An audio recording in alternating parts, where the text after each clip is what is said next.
Bien, saludamos a todos nuestros hermanos pues que en cualquier lugar del mundo, en Latinoamérica estén y que nos puedan ver por este canal de YouTube, Iglesia El Salvador a las Naciones en el aire. Así es que abrazo para todos ellos y abrazo para todos nosotros en esta mañana. Amén. Bien, santidad, como dije cuando estaba orando, oiga bien, es como la plomada del albañil.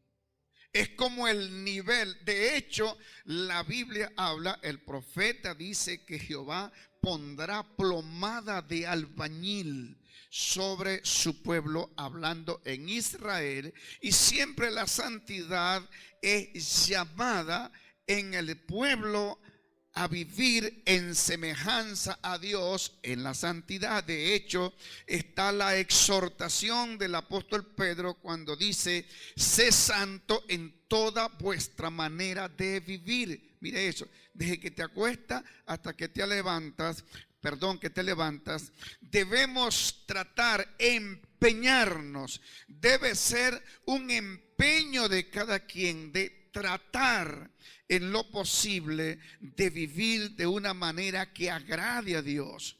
A tal asunto que es preferible que en algún momento podamos, por condiciones de interpretación, podamos desagradar a los hombres. Podamos desagradar a alguien, a un jefe, en algo que nos pidió. Sin embargo, desagradando a los hombres, estamos agradando a Dios, si ese fuera el caso. Pero dice aquí el texto que vivamos en paz con todos, en santidad con todos, sin la cual nadie verá al Señor. Ahora, hay dos maneras de aquí la palabra ver al Señor. Está la manera de ver al Señor en la tierra. ¿Cómo vemos al Señor en la tierra? Bueno, cuando vemos manifestada su gloria en nuestras vidas.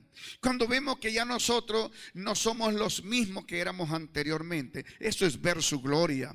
Cuando usted clama a Dios por una tempestad de un río revuelto en nuestras vidas, como decía nuestra hermana pastora, y vemos que la mano de Dios está a favor mío en un momento determinado, pues estamos viendo a Dios, viendo su gloria. Cuando Israel en el tabernáculo bajaba y la casa se llenaba del humo de la presencia de Jehová, ese era ver la gloria de Dios.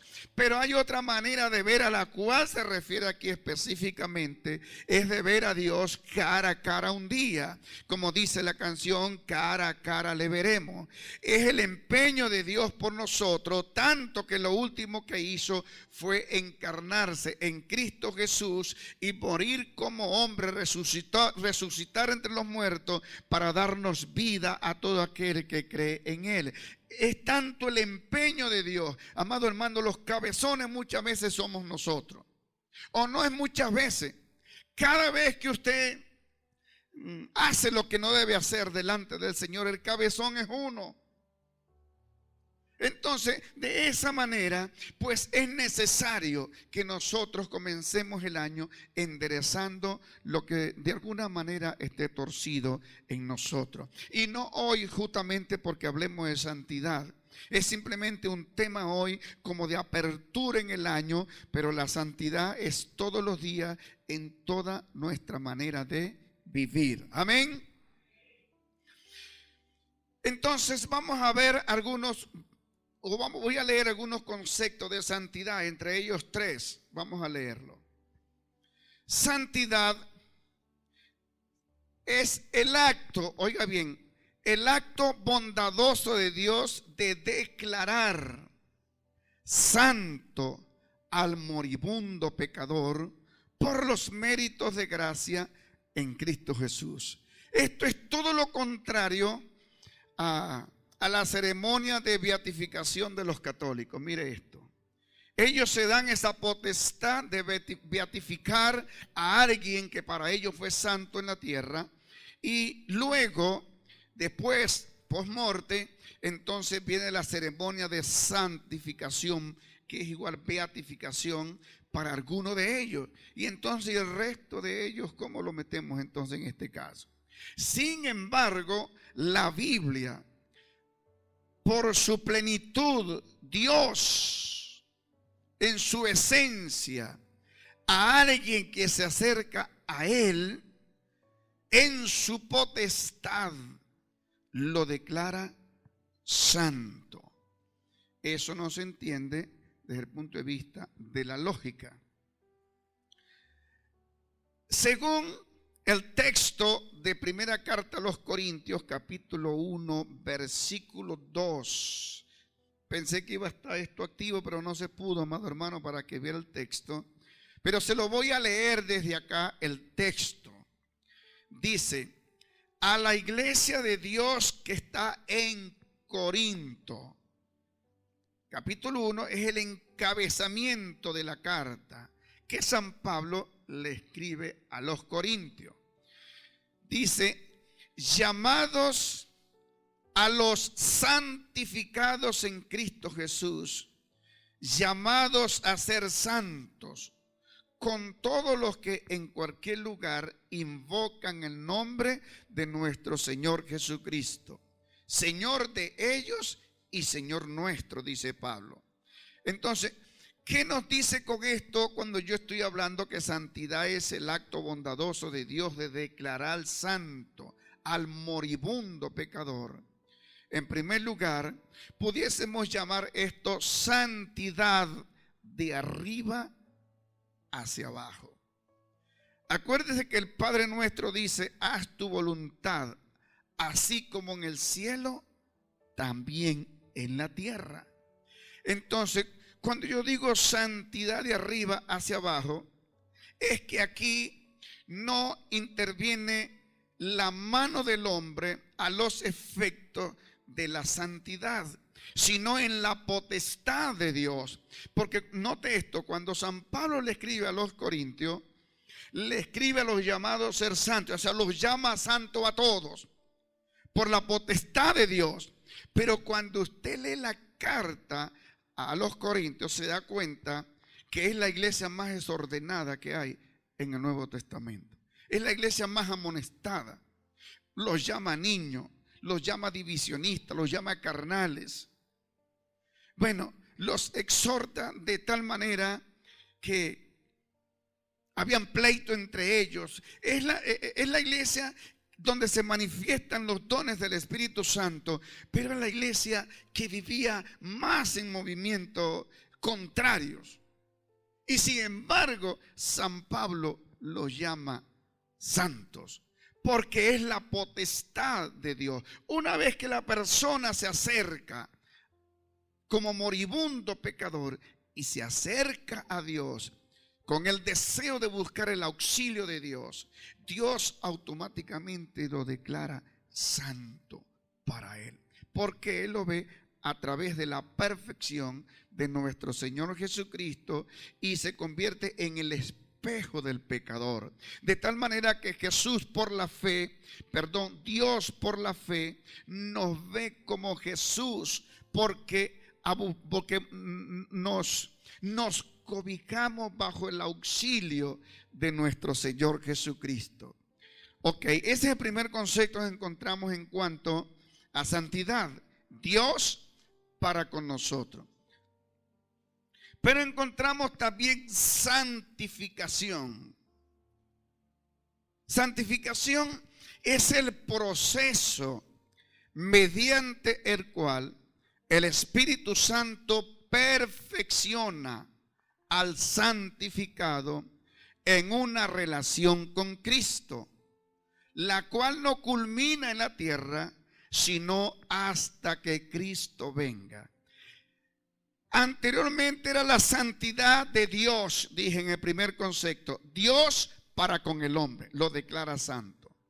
Pero en santificación es un proceso.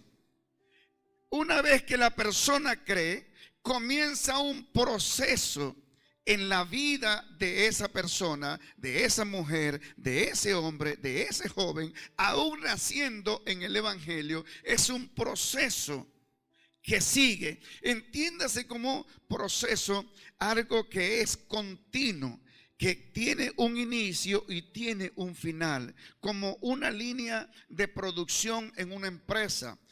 Comienza aquí en bruto y termina empaquetada. Es producto terminado. Más o menos, veámoslo de esa manera, cómo es el proceso de santificación dentro de Dios para con nosotros, pero en el deber de nosotros delante del Señor.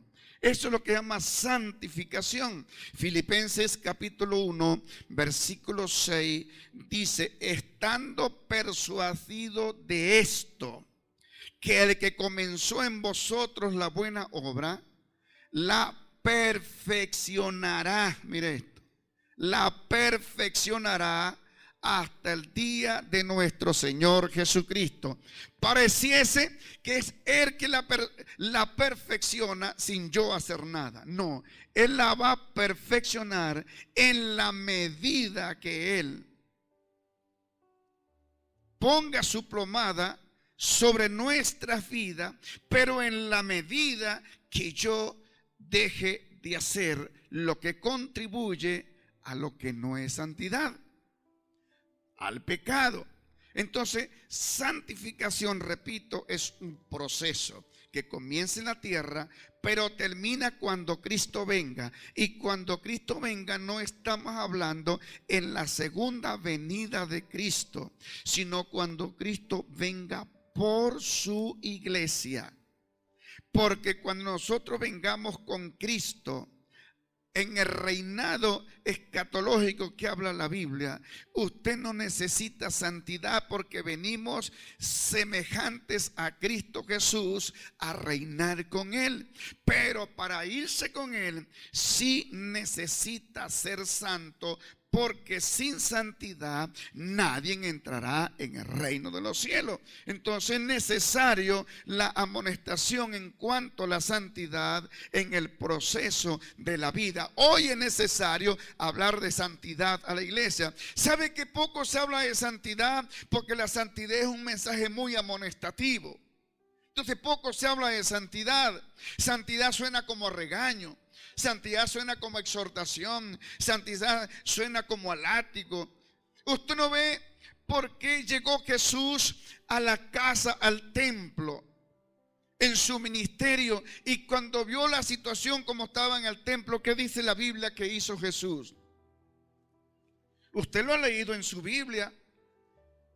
Dice que agarró ¿qué? Se hizo un látigo y literalmente le cayó a latigazo a todos los que estaban en el templo. Y dice: porque mi casa la han convertido en casa de ladrón. Hay uno que dice en cueva de ladrón. Y mi casa ha sido llamada casa de oración para todas las naciones, haciendo referencia al celo que mostró Jehová en el profeta Jeremías cuando extendió la palabra a los cautivos, o al pueblo de Israel en todo caso, antes de la cautividad. Y luego dice: el celo de Jehová ha hecho esto. O sea, el celo de Jehová se manifiesta es en la santidad. El celo de Dios, porque nos guarda celosamente. Hermano, estoy un poco por hoy por el tiempo. Así que sáquele provecho a esto. ¿Cuántos quieren ir para el cielo? No diga nada. Está la palabra santo. Ya hablé en la primera parte que es Dios para con el hombre. En la segunda parte, que es santificación, es el hombre en un proceso con Dios. Y luego está la palabra santo. Santo quiere decir escogido, apartado, seleccionado. O sea, usted lo escogió a alguien, lo apartó a alguien y lo seleccionó. Ahora, ¿lo seleccionó por bueno? No, hermano, a veces Dios lo seleccionó de lo peor.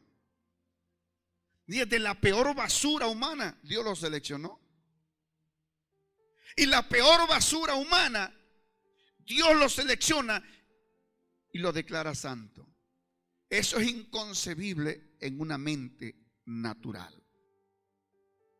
Que esto se llene de gente de mala vida, por lo menos el caso mío. No sé usted, cuando entra un malandro, si usted tiembla. Pero cuando entra aquí una persona, yo me quedo tranquilo. No importa que se llene de tanta gente de mala vida, porque de mala vida quedó en el pasado. Por en Cristo Jesús, nuevas criaturas somos para su gloria. Eso no lo entiende la mente natural. Ok, escogido. Primera de Pedro capítulo 1 versículo 2 dice: elegido según la presciencia de Dios. Mire el artículo que usa, del lenguaje que usa Pedro. Y quiero decirle que es el único escritor de la Biblia, Pedro, el que usa este lenguaje. Presciencia de Dios.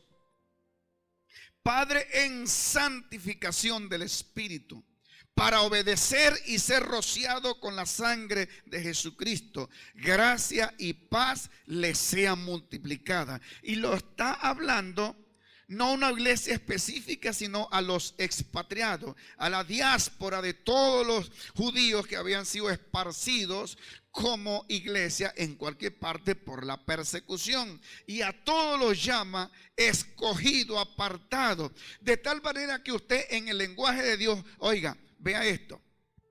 Iglesia, usted, familia, amada hermana, hermano, joven, adulto, anciano, 3D, todos nosotros, todo. Usted, qué gran privilegio.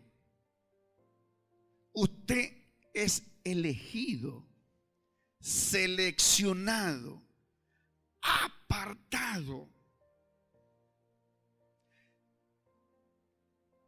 Casi nada, nada más y nada menos por los méritos de Dios en Cristo Jesús para ser santos en Él.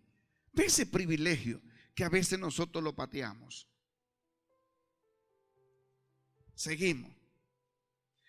En la Biblia hay ciertos casos, amados, que dejaron un precedente del celo de Dios por la santidad, que debe llamarnos mucho la reflexión en el caso de la santidad. Voy a leer uno de ellos, y si es posible usted ubíquese allí, hermano, en el capítulo 10 de Levítico. Por escoger uno, hay otro. Mire, este acontecimiento que pasó acá dice así.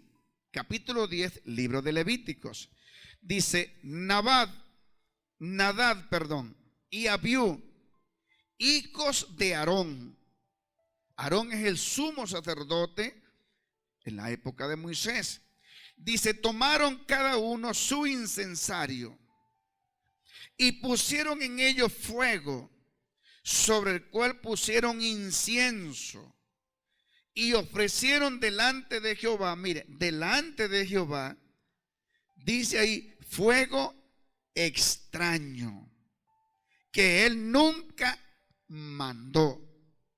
Así que mucho cuidado con los fuegos extraños en el altar, ¿sabe? Pues vamos a tener problemas.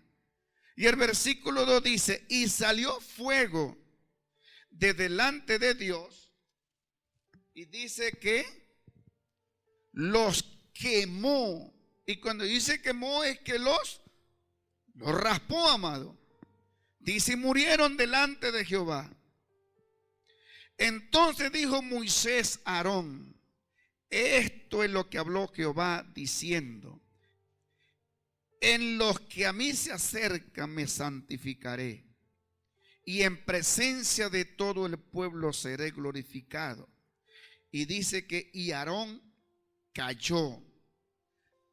Note esa palabra de punto a punto, de punto y final a punto y final. Llame la atención en la gramática. Dice: y Aarón cayó. guardó silencio. Es decir, veámoslo en el lenguaje nuestro, Aarón sufrió una pena ajena. ¿Usted no ha tocado eso, una pena ajena por alguien? Sí, pena ajena. Qué tremendo esto, hermano. Y Aarón cayó. Y llamó Moisés a Misael y a Elzafán. No llamó a Aarón, hijos de Uziel, tíos de Aarón. Y les dijo: acercaos y sacad a vuestros hermanos de delante del santuario. Y dijo: y me los ponen lejos del campamento. Analice. Fuera del campamento, es decir, no los quiero cerca por acá. Todo esto es producto del celo de Jehová en su santidad. Y ellos se acercaron y lo sacaron con sus túnicas fuera del campamento, como dijo Moisés. Entonces Moisés dijo a Aarón, mire, y a Eleazar e Itamar, sus hijos, dice: no se descubran vuestras cabezas, ni rasguen vuestros vestidos en señal de duelo, para que no muráis, ni se levante la ira de Jehová sobre toda la congregación. Pero vuestros hermanos, toda la casa de Israel, sí lamentará por el incendio que Jehová ha hecho. Vea esto.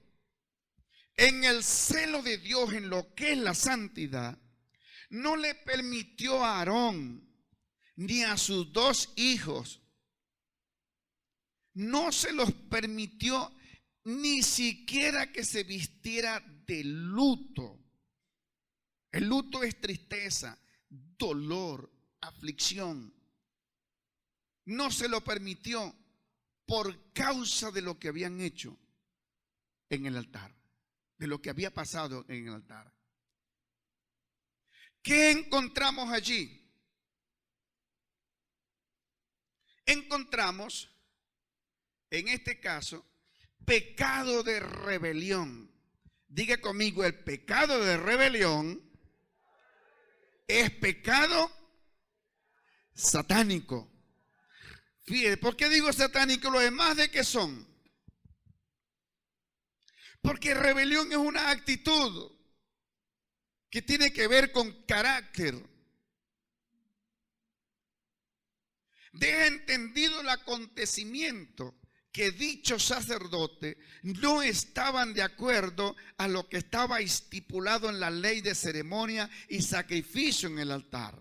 Lo que ellos hicieron, ellos sabían que era lo que había que hacer. Además de esto, amados hermanos, los sacerdotes no ofrecían incienso. Quien lo ofreciera el sumo sacerdote, y los sacerdotes eran los ayudantes del sumo sacerdote. No era a ellos que les tocaba. Entonces se llama desobediencia, rebelión. No me parece lo que están haciendo. Es como alguien en la iglesia está aquí, un líder de la iglesia, que Dios lo guarde, y alguien diga: bueno, a mí no me parece como lo hace el pastor, yo lo voy a hacer de esta manera. Eso se llama rebelión. El pecado de rebelión es el ministerio satánico, porque fue una de las razones por la cual Satanás fue destronado del cielo, porque se rebeló contra Dios. Y cuando tú te rebelas contra la autoridad, amado, en ninguna parte eres aceptado, aún ni en la vida secular. Cuando usted se rebela contra la autoridad, mire, aumenta más bien la situación de la ley contra ti. Imagínense esa misma posición en el caso de nosotros para con Dios.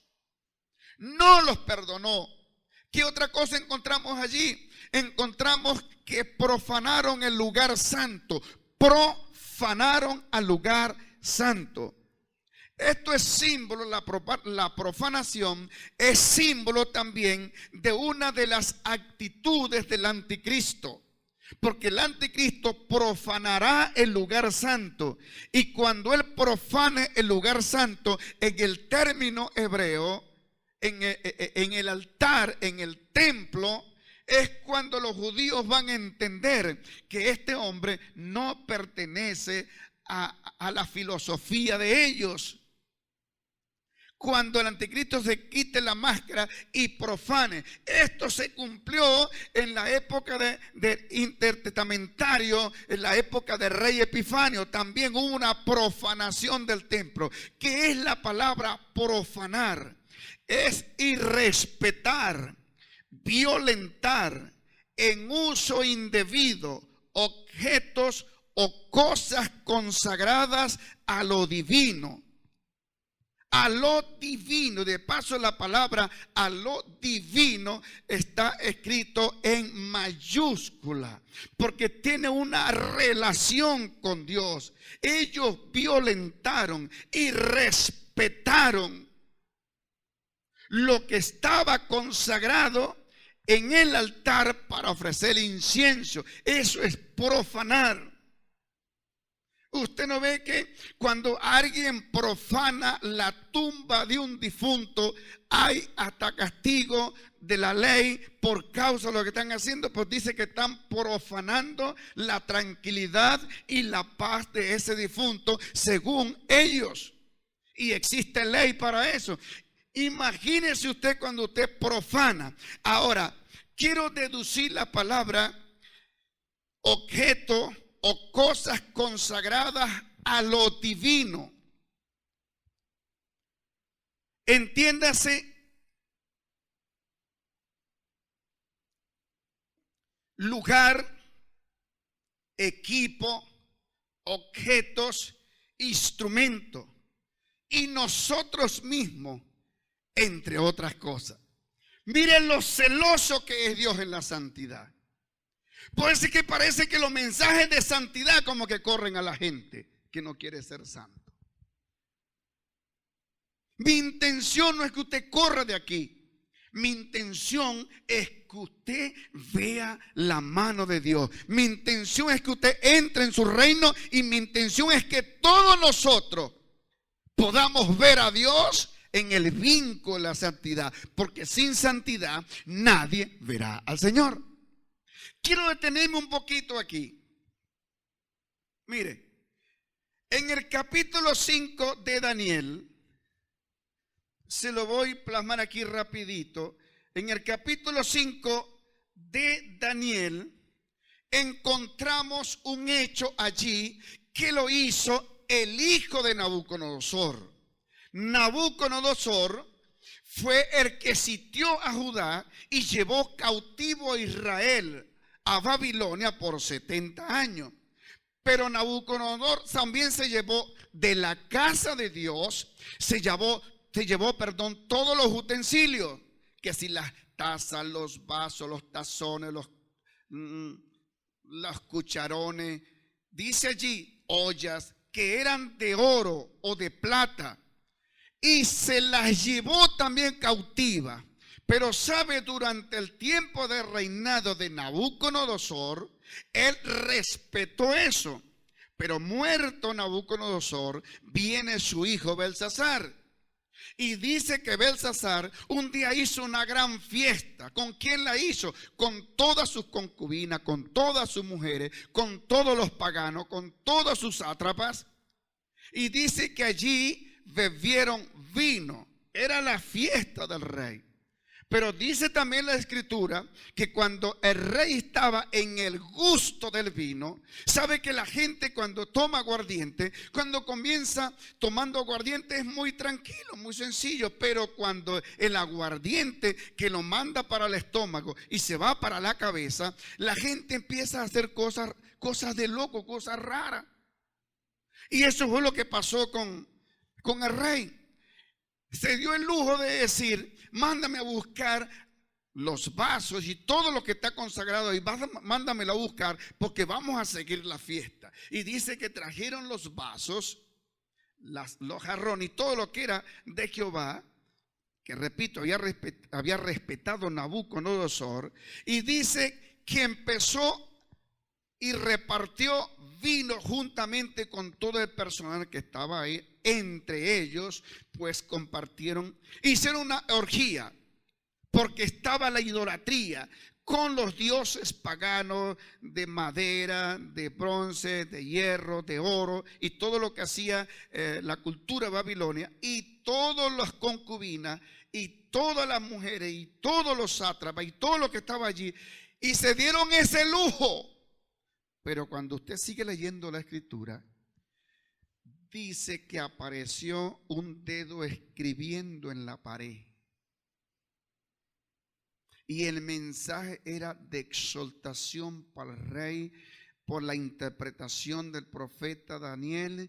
Y dice: lo que no hizo tu padre lo estás haciendo tú, porque tu padre respetó esto que ya dije y tú no, sino que en el gusto del vino hiciste esto, compartiste en las tazas que respetó tu padre. He aquí ahora la mano de Dios está contra ti. Y vino, y el final del mensaje, que hoy es quitado tu reino, y automáticamente el rey cayó muerto, porque no guardó, sino que irrespetó aquellos objetos que eran consagrados para el templo de Dios, para las ceremonias de los sacerdotes. Mire a dónde llegó el celo de Dios en cuanto a la santidad. Así es que hay que tener cuidado, amados hermanos. Y usted dice: pues eso fue en el Antiguo Testamento, y en el Nuevo Testamento hay que verlo de otra percepción. Bueno,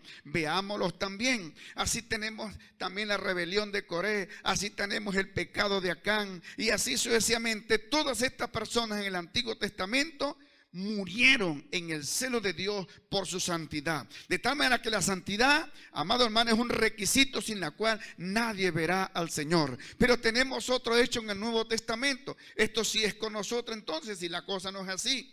Es un precedente que dejó también el Espíritu Santo, en este caso, iniciando la iglesia de esta nueva era, desde la resurrección de Cristo. Es el pecado de Ananías y Zafira que todos conocemos. Estaba en auge el crecimiento, la extensión de la iglesia apostólica. Y Ananías y Zafira también hacen lo mismo que hicieron los apóstoles y otros creyentes, que era que vendían sus heredades y traían el precio de lo vendido a los pies de los apóstoles y lo repartían equitativamente según la necesidad del pueblo. Dice que Ananías y Zafira convinieron de hacer lo mismo también, pero lo hicieron diferente. Y es que ellos consintieron no traer todo a la casa de Dios, sino que sustrajeron una parte y la acomodaron para beneficio de ellos, y la otra la entregaron. Ahora, lo que ellos hicieron no es lo que Dios le amonesta, porque el apóstol Pedro le dice: quedándose contigo no es tuyo, esa potestad tuya, sino es lo que convinieron para engañar. De tal manera que nosotros no podemos dar el lujo de engañar a los hombres, pero a Dios muy difícil. Es más, es imposible, no es muy difícil. La palabra muy difícil se queda corto en nuestro lenguaje. Es imposible engañar a Dios. Me podrán engañar a mí, podrás engañar el liderazgo, podrás engañar a cualquiera, pero a Dios muy difícil que sea engañado. Y él se vino tranquilo para la iglesia, con su Biblia en la mano, con su himnario y con su manual de doctrina. Se vino para la iglesia. Estoy hablando en mi época. Y se vino para la iglesia y entregó. Cuando él entrega, viene la revelación por el don de ciencia a Pedro. Le dice: ¿por qué conviniste? La historia la conocen. ¿Qué es lo que quiero sacar de ahí? Lo que quiero sacar de allí, amado hermano, es que era una mentira. Era el pecado de mentira, pero una mentira liberada, planificada, convenida, aceptada, a conciencia, que ellos sabían que lo estaban haciendo malo. Esa mentira rebotó contra la santidad de Dios, o en este caso contra la santidad, literalmente dice allí, contra la santidad del Espíritu Santo de Dios, dando como resultado la muerte súbita de Ananías. Y luego aparece la mujer y tampoco. Así que esto nos deja un peligro existente a nosotros. Quedó como un precedente que así como pasó en el Antiguo Testamento, también pasó en el Nuevo Testamento. Hay que tener cuidado en ese sentido. Esos dos precedentes quería relacionarnos con la santidad, que nos dejan una reflexión a nosotros en cuanto al tema de la santificación, que es el deber nuestro, santificar nuestras vidas como, bueno, en el temor a Dios. No hay otra, en el temor a Dios, en obediencia a la palabra, en creer que la sangre de Jesús me limpia de todo pecado. Si yo hubiese cometido alguna falla o falta delante de mi Señor que no agradó a Dios, el único que sabe eso es usted y Dios. Entonces, ¿cuál es el deber? El deber suyo es rectificar delante del Señor en el temor a Él y apartarse. Quiero darle un paneo a algo que se llama el pragmatismo de la santidad. ¿Qué es el pragmatismo de la santidad? No es otra cosa que lo que yo practico como santo de Dios. ¿Y por qué digo, por qué se dice el pragmatismo? Porque la iglesia del Señor, que es el cuerpo de Cristo, a Dios le ha permitido que en el mundo entero, pues, hay diferencias, pero que la igualdad está en la santidad. La igualdad es en mi relación con Cristo, indistintamente de las culturas, porque lo que es malo para mí en otra cultura no es. Pero el principio de santidad en cuanto al pecado y rebelión y todas estas cosas, obviamente son los mismos. Pero lo que yo practico, entonces en ese sentido encontramos la santidad radical y la santidad libertina. Y bueno, ¿cómo es eso? Bueno, la santidad radical es la manifestación denominacionalmente hablando. Espero que no sea el caso mío, no es el caso mío. Pero sí es el caso de muchas denominaciones, que es lo que se llama el pragmatismo, que lo que ha hecho más bien es dividir el cuerpo de Cristo por lo que yo creo que es santo. Entonces encontramos la santidad radical, que no es otra cosa, es cuando yo manifiesto que todo es pecado, todo es malo, todo es infierno, todo es condenado. Por lo general tiende a ser ese tipo de persona hasta más santo que Dios. Eso lo encontramos en nuestras congregaciones. Eso no lo encontramos. Ahora, encontramos también la parte contraria. En este sentido, voy a andar un poquito más para ser un poco más explícito. En el radicalismo, sus alegatos son más de estereotipos que principios teológicos. Ese es el caso del pragmatismo. Entiéndase como estereotipos que son posiciones externas, como vestimenta, accesorios, símbolos, entre otros. Fíjese, voy a agarrar un momentico esto, estereotipo. Por ejemplo, este lugar santo,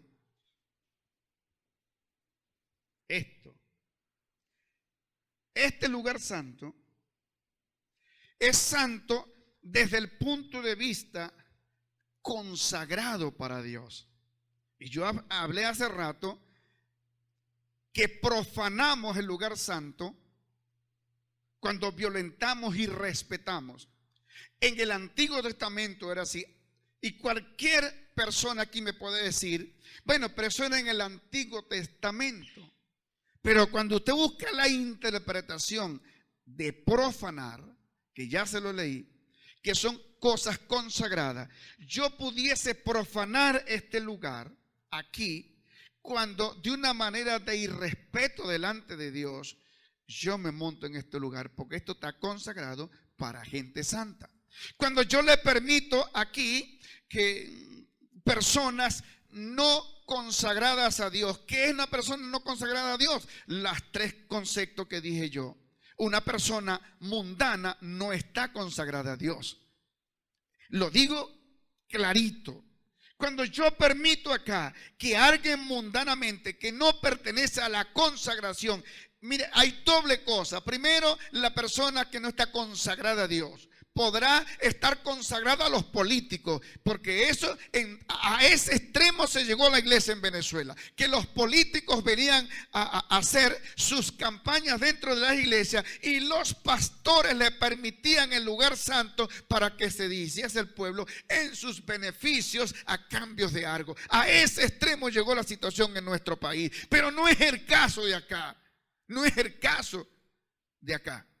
Entonces, cuando yo permito eso, hay doble irrespeto. Primero, la persona que está. Segundo, este lugar ha sido consagrado para Dios.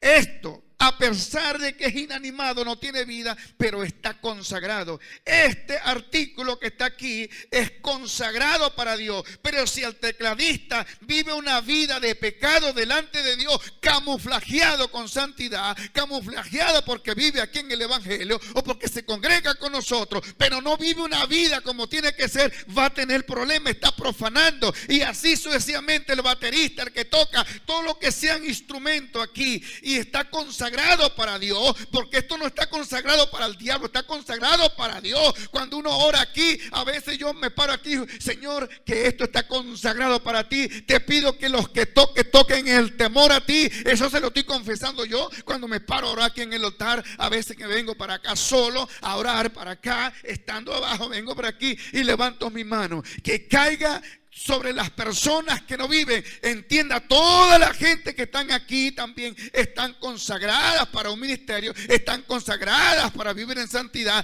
Si usted no vive, yo no voy a andar atrás de usted. Yo he declarado aquí una palabra para que usted viva en el temor a Dios, y yo estoy creyendo que usted vive así. Si usted no vive así, usted se la va a ver con Dios. Entonces, la misma situación dentro de usted, lo que usted consagra para Dios. Es igual que usted tenga en su casa un equipo y entonces usted lo tenga consagrado para Dios. No consagre nada, porque si también lo va a usar su hijo para oír música mundana y tomar aguardiente, no consagre nada. Ese es un equipo de la casa. Pero si usted lo compró y dijo, Señor, gracias por este equipo que me diste, y esto es para yo adorarte a Dios, esto lo consagro para darle a Dios, pero entonces lo suelta usted por un lado, pero también lo agarra a los mundanos en la casa. No, eso es problema. Hay una exhortación que te dice, la santidad conviene a tu casa.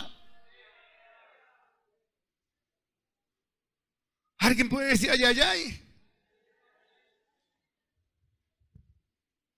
Entonces, hermano, esto es tremendo, la santidad. Ok, agarren la guitarra aquí, todo esto. Dios guarde, hermano José. Diga José, amén. Y yo no voy. Entonces aquí, antes de ensayar, hace un ensayo de la lambada aquí. Pom, pom, pom, pom, pom, pom, pom.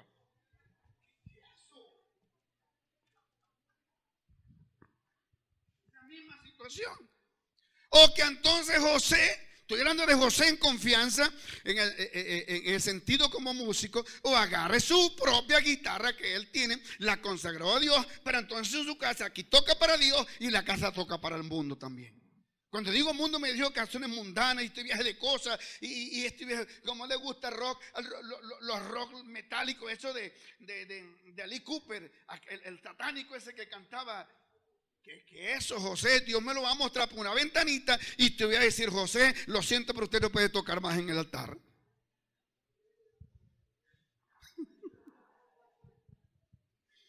Eso es consagrar. Consagrar nuestros. Mire, mi carro lo consagré para Dios. Y mi hija Daniela, que tenía un novio. Y usted ve que mi hija, ella se nos apartó, se nos descarriló del camino y tenía un novio que ustedes lo conocieron, un chileno, ¿no? Ese fue del país, gracias a Dios, digo, me refiero. Entonces, pero él no era cristiano, pero por su boca, su lenguaje era, no calaba conmigo. Y un día paré el carro y le dije, ¿sabe cómo es la cosa, hijo? Mi carro está consagrado para Dios.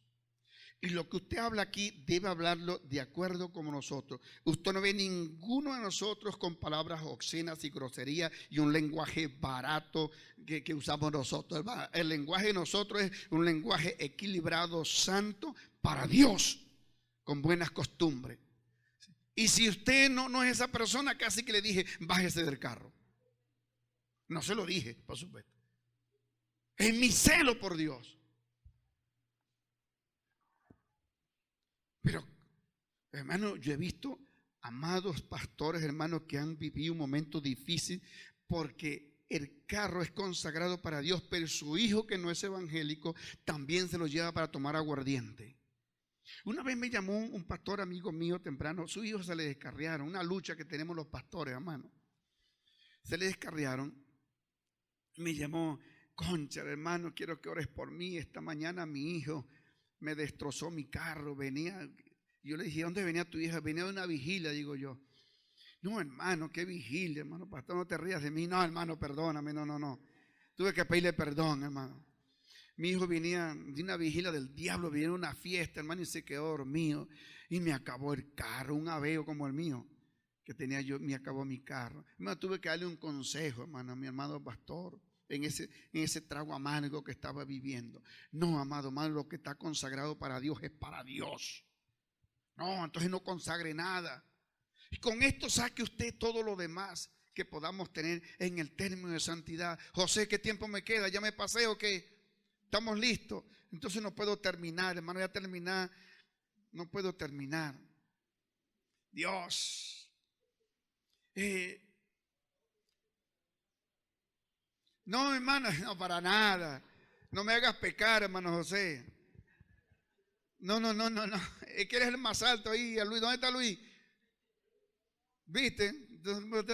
Es la cabeza que sobresale ahí. Entonces estamos agarrando el carril, amado hermano. Comencemos un año en el temor a Dios. Hay otras cosas que quiero nombrar. Estereotipos son posiciones externas. Yo dije aquí, vestimenta. Hay gente que hace la santidad de una vestimenta. Hay gente que hace la santidad de un símbolo, de un trapo blanco en la cabeza o vestido de blanco. Entonces quiere decir que si la santidad está en un estereotipo como un símbolo de santidad, entonces quiere decir que los santeros son santos, porque ellos se visten de blanco. Mira, hasta los interiores que cargan son blancos.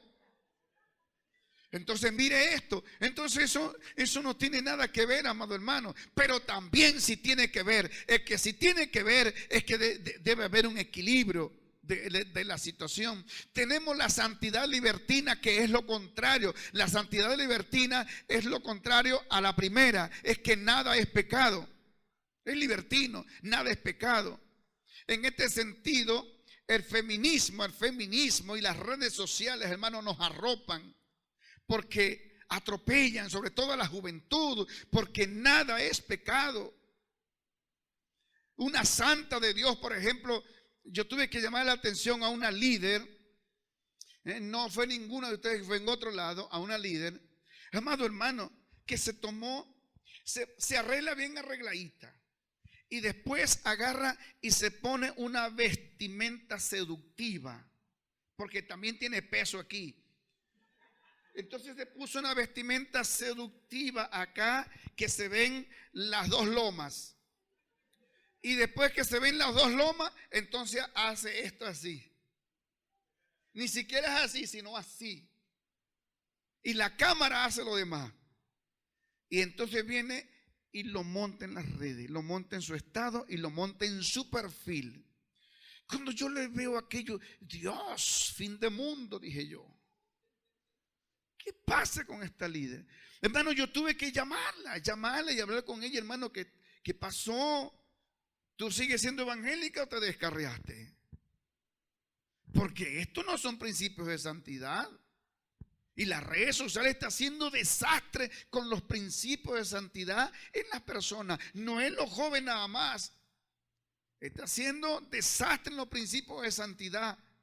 A veces veo una persona del exterior que, hermano, tengo que decirlo, hermano, tengo que decirlo.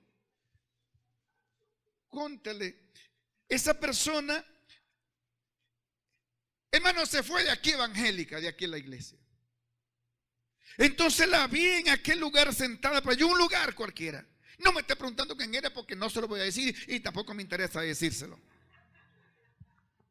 De aquí se ve una persona, hermano, pulcra aquí en la iglesia, pulcra.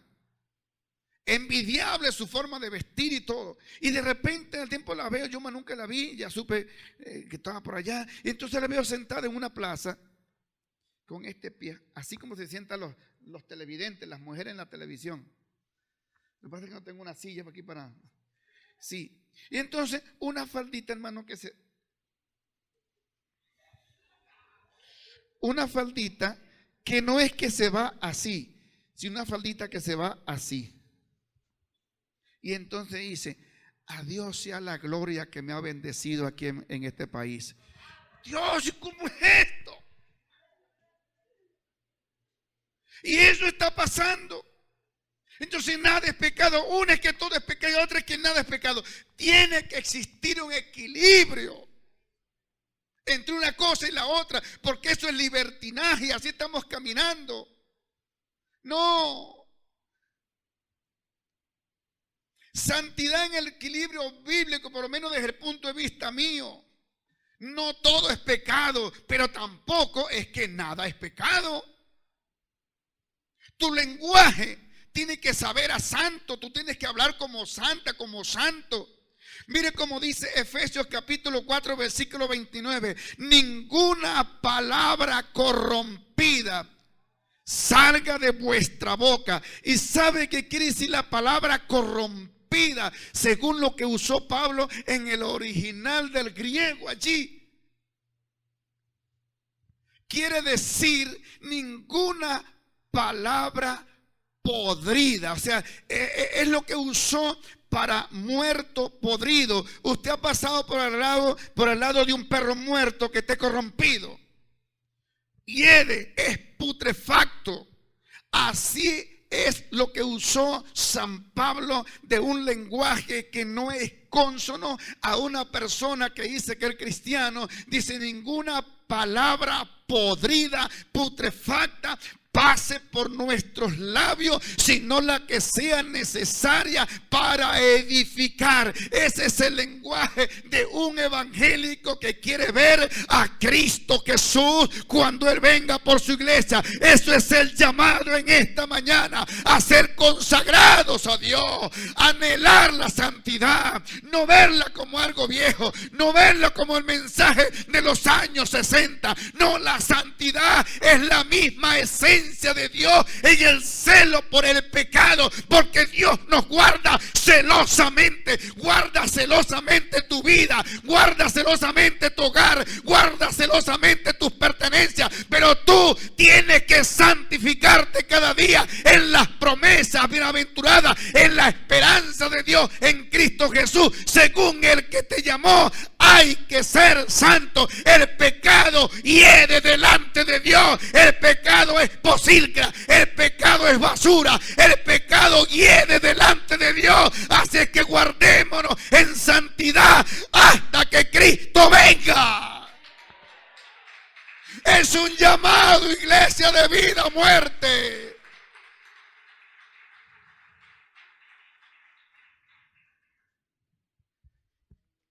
Pudiese pasar toda la mañana en todas las exigencias de Dios. ¿Cuál es tu falla? ¿Cuál es tu debilidad? No es que la debilidad te convierte en pecador. Es cuando la debilidad te arrastra a hacer lo malo. Es donde está el asunto. Moisés, que se reconvirtió el domingo. El día que él se reconcilió con Dios, hubo una fiesta en los cielos, hubo alegría.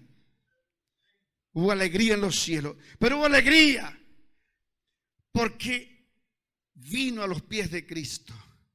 Pero de aquí en adelante, Moisés, no es la vida que tú llevabas, es la vida que tienes que llevar de aquí en adelante para con Dios. Ese por hablar de Moisés, que el domingo él se reconcilió con Cristo. Pero y los demás, yo porque tengo 34 años en el evangelio. No, hay más peligro para mí. Porque viene la autoconfianza, el autopoder, la autopersona, el autoliderazgo, viene, y ese es el peligro. Así que arranquemos un año en el temor a Dios y finalicemos un año en el temor a Dios. Póngase sobre sus pies, iglesia, que quiere ser santa porque Cristo viene. Y sin santidad nadie verá al Señor, iglesia. Juventud amada venezolana, liderazgo. En el temor a Dios.